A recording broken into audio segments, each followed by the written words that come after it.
$1.2 billion, which that has gone up, since I've been having these conversations by about 20%. It has. I mean, when I started at VisitErie 25 years ago, I don't even think we were at we were maybe close to 1 million, maybe 3.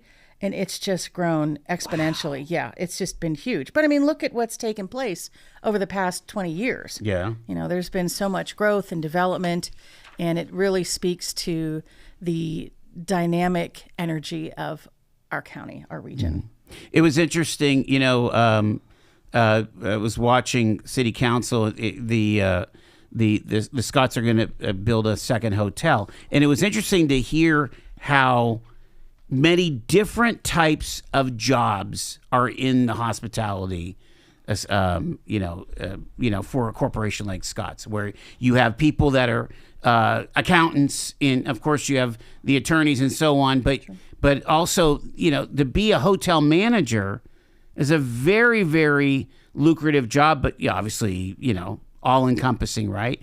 And then all the way, down to housekeeping, which makes decent money as a housekeeper. Mm-hmm. And that's just in hotels, not to mention the restaurant business and, being a shift manager or being an executive chef or something like that, I actually started out, I was a housekeeper for several different properties for the Scots, actually. Did you really? When I was in college, and when I got out of college, I got my start in hospitality tourism as a housekeeper. I even worked at the old Bel Air Hotel.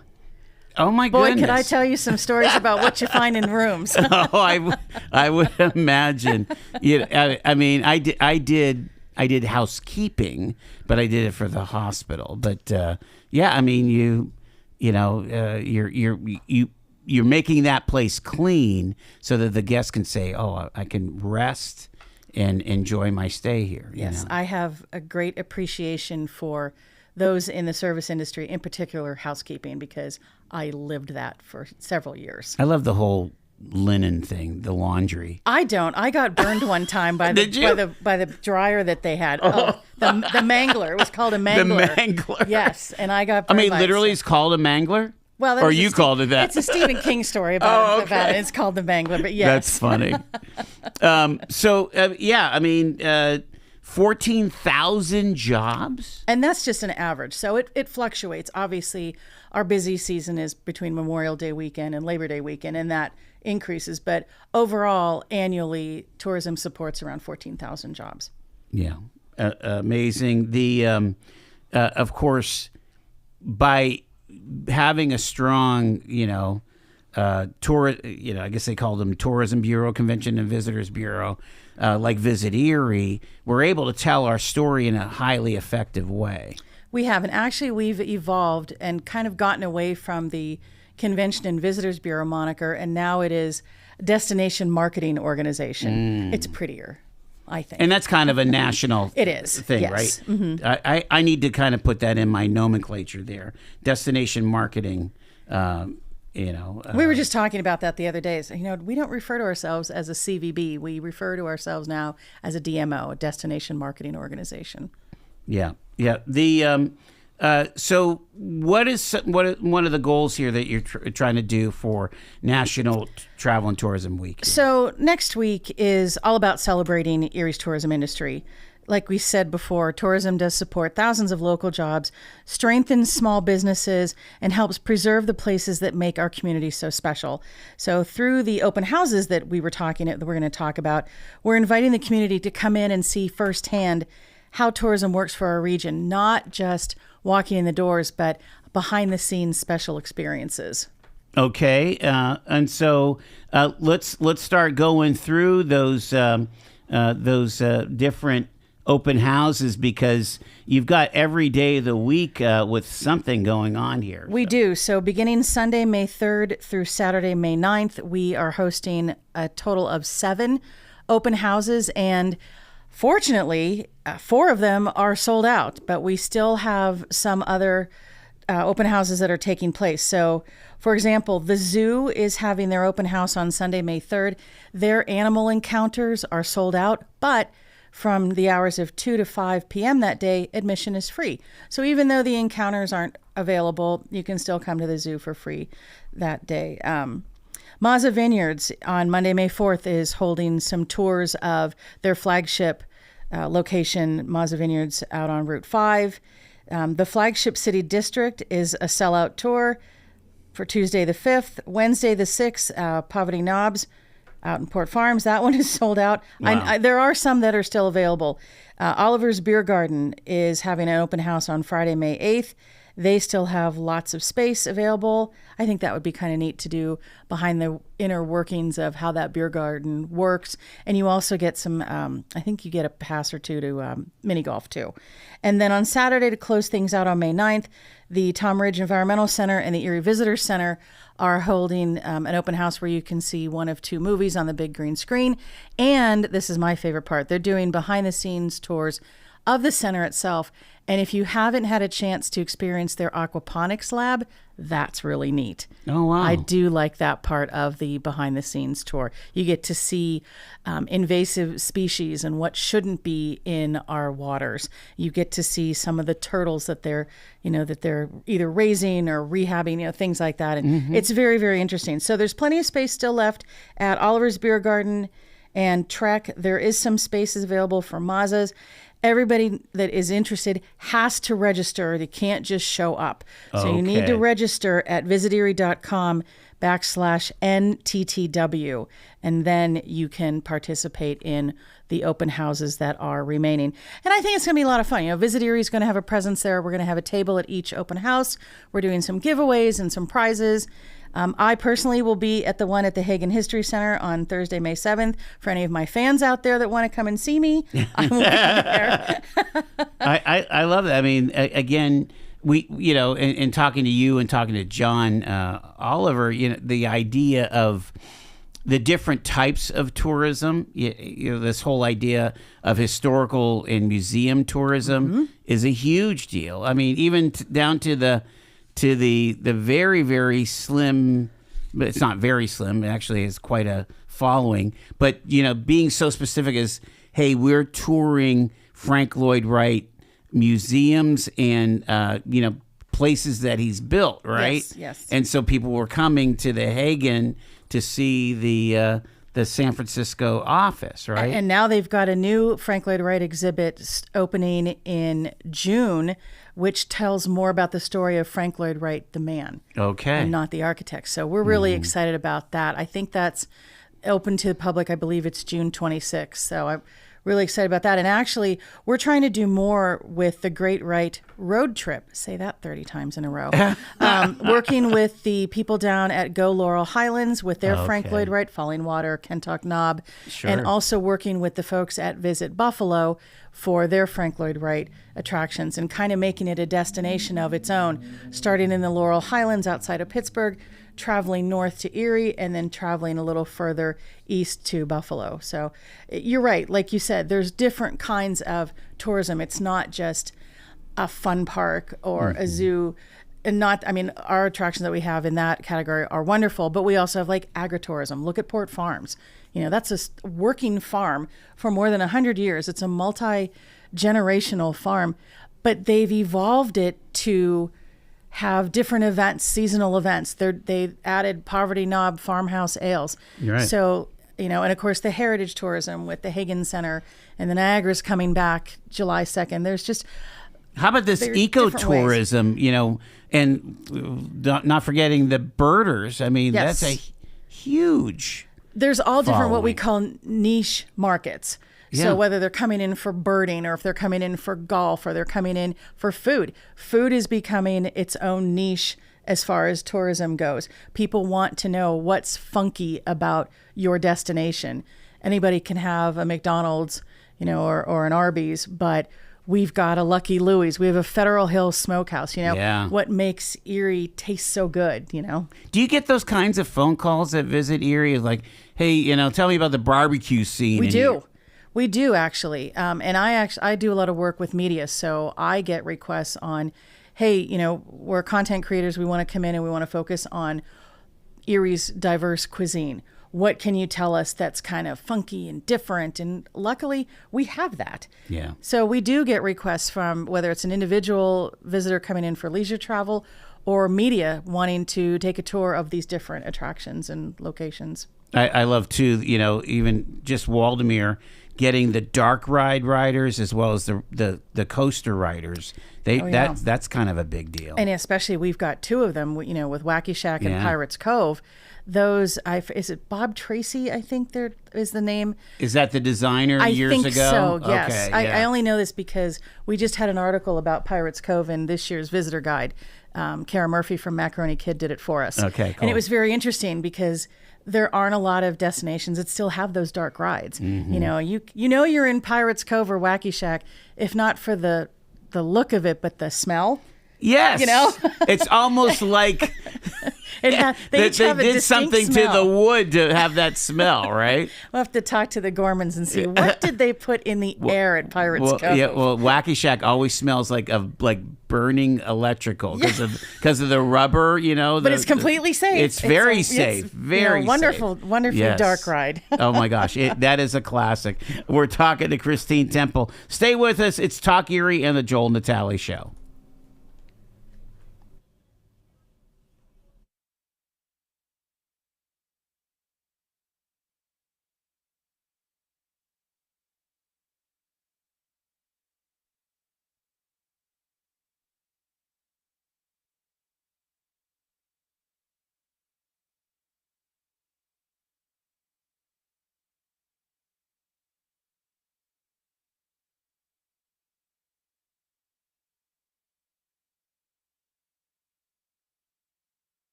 Talk Erie and the Joel Natale Show. It's Visit Erie. Christine Temple is with us here. And National Travel and Tourism Week.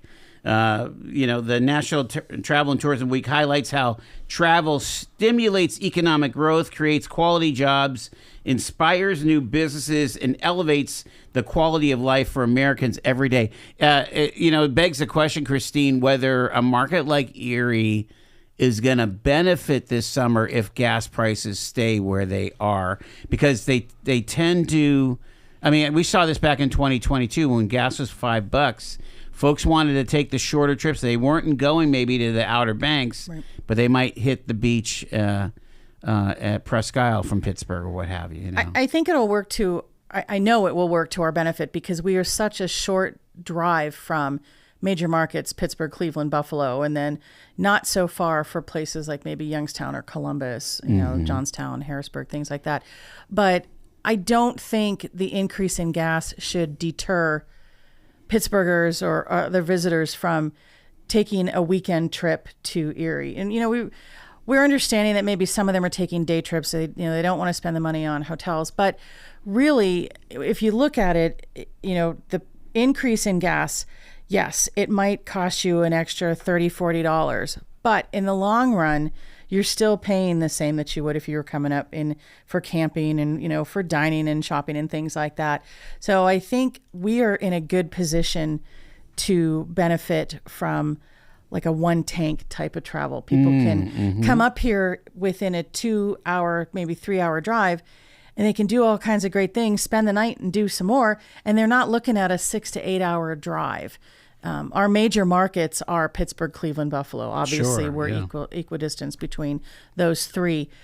So we're really thinking that, we're going to take some creative marketing. But we've got a really good team in place that I know is going to be like, look, we know what the visitors want. Yes, the prices of gas have increased, but there's so much more to make it worth coming up to Erie that should be a non-issue. Talk about the America 250 of it all. I mean, I feel like there's a lot going on. We've got that Frey concert, I think, got sold out already, right? Immediately. That one, and then this concert in State College sold out too. Did it really? Wow. It did. So I was surprised, quite frankly. I really didn't expect them to sell out so fast, and the one in Erie did. And I also think it's great that a local band, First to 11, is opening for them. What a great opportunity for those kids. So I think that's awesome. Those kids, I sound old when I say that. Yeah. But well, they're in their mid-20s now. They are. Yeah. Darn them. Yes. But with the America 250 PA, a lot of people wouldn't equate Erie with that. They think Philadelphia automatically. And obviously that's where a lot of the events are going. But we have a lot to say about America 250 PA. I mean, look at the history that we have here with the Battle of Lake Erie and the War of 1812.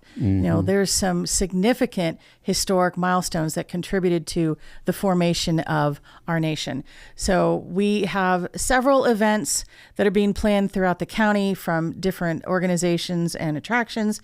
We actually have an America 250 PA landing page on our website. So if you go to visiterie.com, you can go to that America 250 PA page. There is a listing of events. There are some sample itineraries of things to do.